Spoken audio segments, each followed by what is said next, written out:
So either way, the theological viewpoint or the scientific viewpoint tells us exactly the same thing, that we are the top dogs, the top of the food chain. We are the best. And then suddenly, what happens? Suddenly enters the UFO phenomenon. Suddenly, we start hearing stories about alien contact and alien abductions and things being done to humans without their permission. Without their permission. Is that horrible?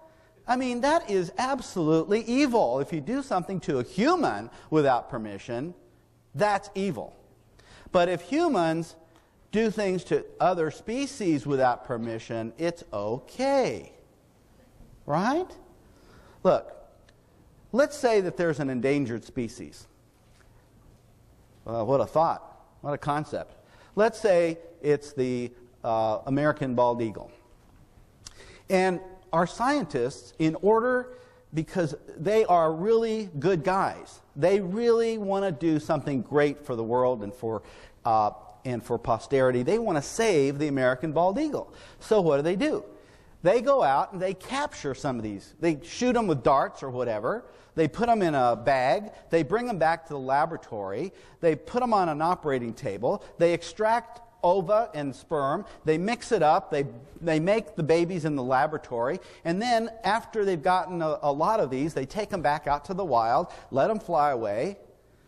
That's normal operating procedure. How do we see that activity? We see that activity as being wonderful.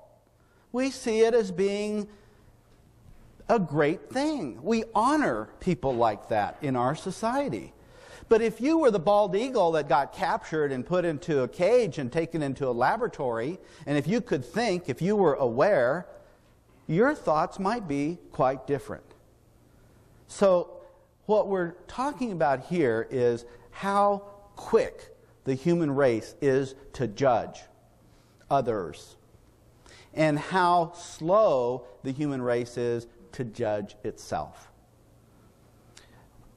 What I have learned in my study of the UFO phenomenon and my work with abductees is that judging others is simply not the thing to be doing at all. That we should be very slow to judge others, and we're not in a very good position to judge them up there. You've got to have a lot of perspective before you make judgments.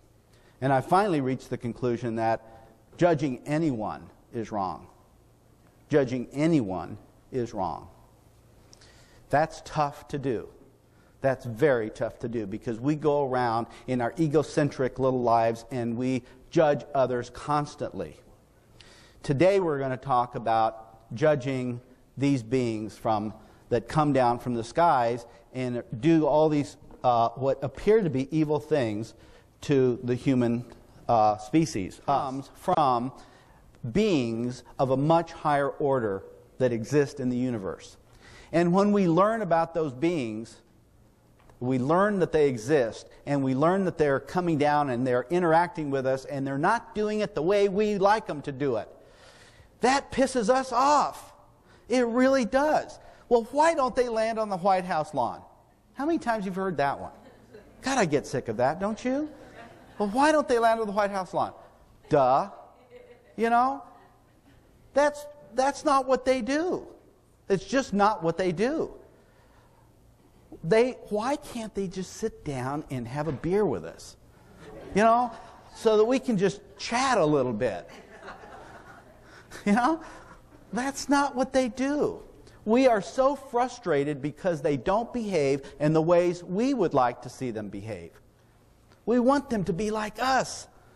And we hate that they're higher than us, that they can control us. And boy, they can control. I'm talking about big-time control, mind control. I'm talking about being able to do with us what they want to do. They can take somebody in broad daylight, middle of traffic, I've had many cases like that. I've had kids on playgrounds playing amongst their friends that have been taken during recess. Okay? I mean, they can do whatever they want. And this really makes us mad. It makes us angry because we are so egocentric. We just can't accept that we aren't the top of the food chain any longer. And it's that anger and it's that fear that's instilled in us that causes scientists to ignore this. They don't want to deal with it. Not many people do. You people who are here are the leaders in understanding what this is all about. The rest of the world is way behind. You know, they don't even have the clue. So we, the people here who come to these conferences, are the real leaders in what is going to become this new age that we're going to live in.